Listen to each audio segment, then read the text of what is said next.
أما بعد فقد قال النبي صلى الله عليه وسلم قال من صام رمضان ثم أتبعه ستا من شوال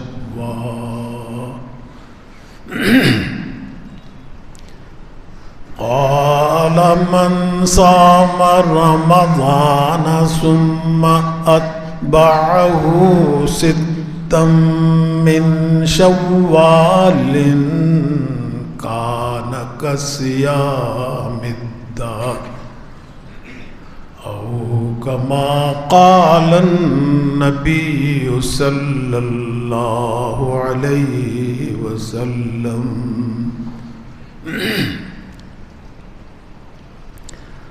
بزرگان محترم اور برادران عزیز، اسلامی کیلنڈر کے اعتبار سے اسلامی جنتری کے لحاظ سے ہم سن ہجری کے 10ویں مہینے میں موجود ہیں، جس کا نام ہے شوال المکرم۔ اس مہینے کی عظمت، برکت، فضیلت خود اس کے نام سے بھی ظاہر ہو رہی ہے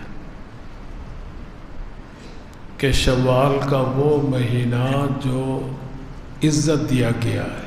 مکرم کا معنی عزت دیا ہوا، قابل تکریم۔ یہ مہینہ جو عزت والا ہے کئی اعتبار سے، کئی فضیلتیں ہیں اس مہینے کی بھی۔ ایک فضیلت تو اس وجہ سے کہ یہ عید کا مہینہ کہلاتا ہے، ہمارے ہاں میٹھی عید کا مہینہ بھی کہتے ہیں اس کو۔ اور عید مسلمانوں کا ایک بہت بڑا خوشی کا دن ہے، خوشی کا تہوار ہے جو ابھی گزرا ہے۔ تاریخی روایات سے بھی پتہ چلتا ہے، احادیث سے بھی پتہ چلتا ہے کہ اللہ تعالیٰ نے پچھلے امتوں کو بھی خوشی کے دن دیے تھے، خوشی کے تہوار ان کے لیے بھی مقرر کیے تھے۔ خود سرکار دو عالم صلی اللہ علیہ وسلم فرماتے ہیں کہ اِنَّ لِكُلِّ قَوْمٍ عِيدًا، کہ بے شک ہر قوم کے لیے عید کا دن ہے۔ وَهَذَا عِيدُنَا، عید الفطر کے بارے میں فرما رہے ہیں سرکار کہ یہ جو عید کا دن ہے ہمارا، یہ عید کا دن ہے، یہ خوشی کا دن ہے، عید الفطر والا دن۔ تاریخی روایات سے پتہ چلتا ہے کہ آدم علیہ السلام کی اولاد جو عید کا دن مناتی تھی خوشی کے طور پر، وہ دن تھا ان کا جس دن اللہ تعالیٰ نے سیدنا آدم علیہ السلام کی دعا قبول کی تھی۔ آپ تو اماں حوا کے ساتھ جنت میں رہتے تھے، بڑی نعمتوں میں رہتے تھے، لیکن ایک لغزش کی وجہ سے، سہو کی وجہ سے، بھول کی وجہ سے زمین پہ آنا پڑا۔ اب اس بھول اور اس لغزش پہ اتنے نادم تھے، اتنے اللہ سے شرمندہ تھے، اتنے روتے تھے، توبہ کرتے تھے، استغفار کرتے تھے، رو رو کے آپ کے آنسوؤں کی وجہ سے رنگ میں تبدیلی آ گئی تھی۔ حدیث میں آتا ہے کہ اتنا روئے کہ آدم کا گریہ ترازو کے ایک پلڑے میں رکھ دیا جائے اور ان کی اولاد کا رونا جو ہے وہ دوسرے پلڑے میں رکھ دیا جائے، پھر بھی آدم علیہ السلام کا گریے والا ترازو کا پلڑا بھاری ہوگا، جھک جائے گا، اتنا روئے ایک تھوڑی سی بھول کے اوپر۔ اللہ تعالیٰ نے ان کی دعا قبول کی، استغفار قبول کیا، اور پھر خود اللہ تعالیٰ نے الفاظ سکھائے کہ یہ دعا کرو، ہم آپ کو پھر وہی مقام عطا فرما دیں گے، پھر جنت میں بلا لیں گے، آپ پہلے سے بھی بڑھ کر جنت عطا فرمائیں۔ وہ دعا اللہ نے ہمیں اور آپ پر احسان کرتے ہوئے قرآن کریم میں بھی نقل فرمائی ہے، قرآن میں بھی نازل فرمائی ہے۔ فرمائے کہ ربنا ظلمنا انفسنا وَإِن لَّمْ تَغْفِرْ لَنَا وَتَرْحَمْنَا لَنَكُونَنَّ مِنَ الْخَاسِرِينَ۔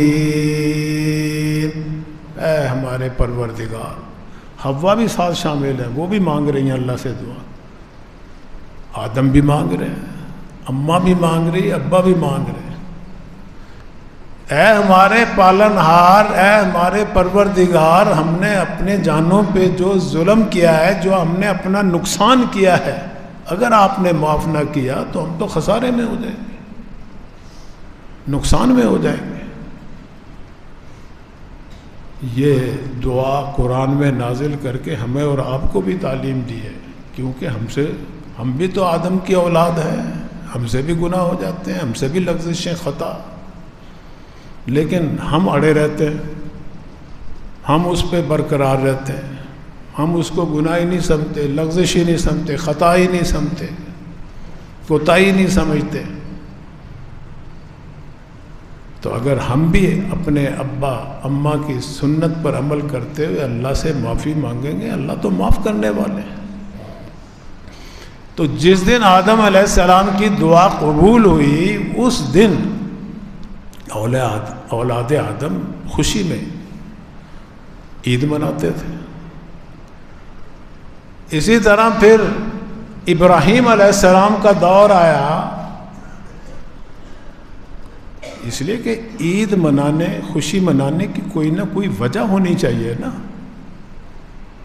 ابراہیم علیہ السلام کو جب نمرود نے آگ کے اندر ڈالا اور اللہ تعالیٰ نے آگ کے رنگ کو تو برقرار رکھا آگ والا، لیکن اس کی تپش ختم کر دی،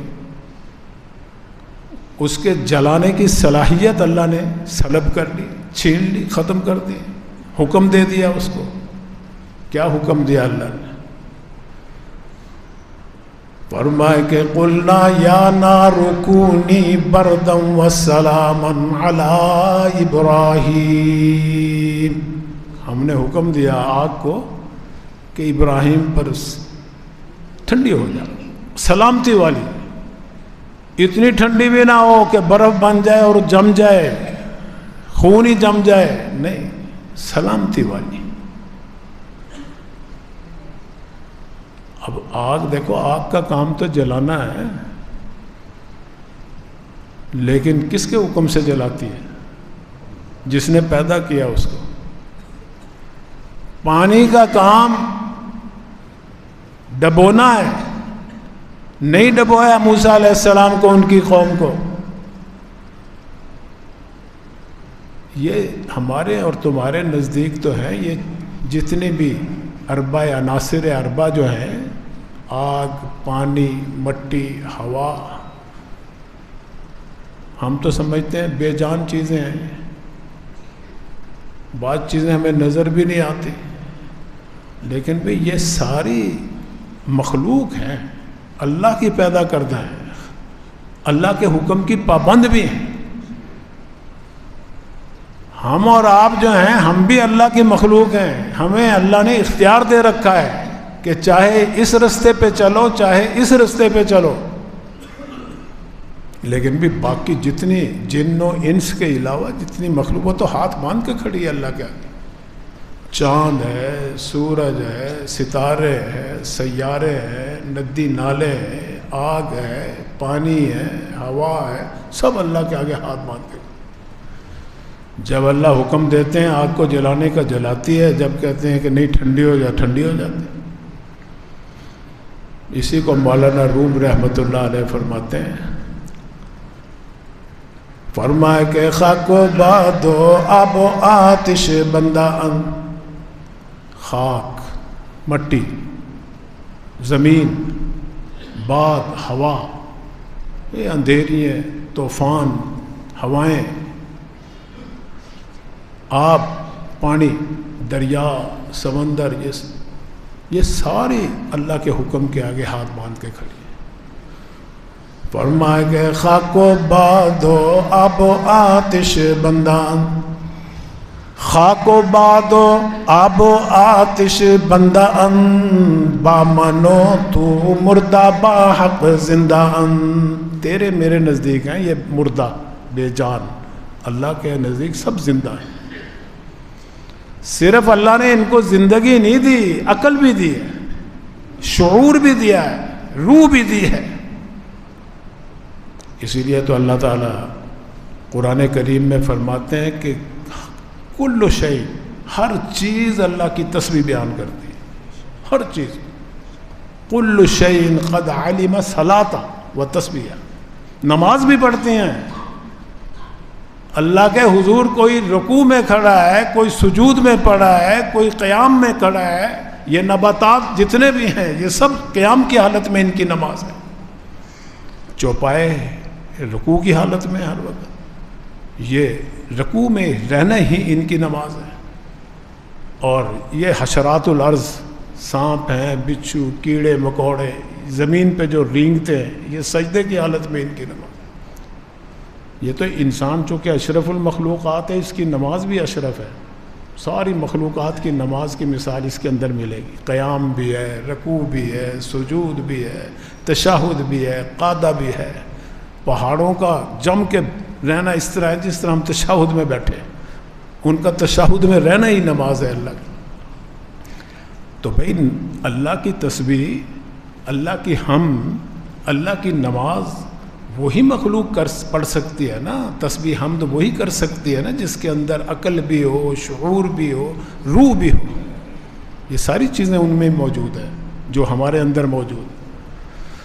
ہاں انسان چونکہ اشرف تھا اس لیے اللہ نے اس کو عقل بھی کامل دی، شعور بھی کامل دیا، روح بھی اعلیٰ درجے کی دی، ہر چیز اعلیٰ درجے کا دیا، علم بھی اعلیٰ درجے کا دیا اس کو، نبی بھی اعلیٰ درجے کے دیے اس کو. تو ابراہیم علیہ السلام کی امت کی ملت جو تھی وہ اس دن عید کا دن مناتی تھی جس دن ابراہیم علیہ السلام کو اللہ نے آگ سے آزادی تھا. اسی طرح یونس علیہ السلام کی قوم جب ان کو اللہ نے مچھلی کے پیٹ سے رہائی عطا فرمائی، فرمایا کہ فاستجبنا له ونجيناه من الغم وكذلك ننجي المؤمنين. ہم نے نجات دی. یونس علیہ السلام نے مچھلی کے پیٹ کے اندر ہمیں پکارا، ہم نے وہاں بھی اس کی پکار سنی اور پھر ان کو رہائی دی. غم سے، صدمے سے، تنہائی سے. ایک صحابی نے حضور صلی اللہ علیہ وسلم سے یہی سوال کیا کہ یا رسول اللہ، یونس علیہ السلام کو تو رہائی مل گئی جب انہوں نے اللہ سے دعا مانگی، کیا ہم جب کسی غم میں ہوں، صدمے میں ہوں، کسی مشکل میں، پریشانی میں ہو، ہم بھی اللہ سے اگر دعا مانگیں تو ہمیں اللہ رہائی دیں گے؟ تو آپ نے یہی آیت پڑھی کہ صرف یہ رہائی پکار کی جو کوئی اللہ کو پکارے غم اور صدمے میں، پریشانی میں، صرف یونس علیہ السلام کے ساتھ اللہ نے خاص نہیں کی. پڑھ کے تو دیکھو قرآن کریم، یہی دعا پڑھ کے دیکھو. یونس علیہ السلام فرمائے کہ فاستجبنا له ونجيناه من الغم وكذلك ننجي المؤمنين. اللہ تعالیٰ آخر میں فرما رہے ہیں جیسے یونس کو ہم نے، اپنے نبی کو ہم نے نجات دی، اسی طرح مومنین اگر ہمیں پکاریں گے انہیں بھی نجات دیں گے ہم غموں سے. یہ قرآن کریم تو ہے ہی ہدایت، پریشانیوں کا مداوا. اس سے بڑا نسخہ کیمیا کوئی مل ہی نہیں سکتا آپ کو. تو ہر قوم کے اندر اللہ کے نبی فرما رہے ہیں ان لکل قوم عیدا، ہر قوم کے عید ہے. وہذا عیدنا، اور یہ آج کا دن عید الفطر والا دن جو یہ ہماری عید کا دن ہے، عید الاضحیٰ کا دن ہماری عید کا دن ہے. جب اسلام سے پہلے عرب بھی عید مناتے تھے، بڑے بڑے میلے لگتے تھے ان کے، اور اس میں پھر شراب نوشی بھی چلتی تھی، قمار بازی بھی ہوتی تھی، ناچنا کودنا بھی ہوتا تھا، بنگڑے بھی ڈالے جاتے تھے، بہت کچھ ہوتا تھا. جام کے جام شرابوں کے چلتے تھے. اسلام آیا تو اسلام نے عید کے دن رکھے ہمارے لیے بھی، لیکن سانچہ بدل دیا، طریقہ سلیقہ بدل دیا. شراب نہیں چلے گی، جام نہیں چلے گا، جوا نہیں چلے گا، ناچنا کودنا نہیں ہوگا، گانا بجانا نہیں ہوگا. کیا ہوگا؟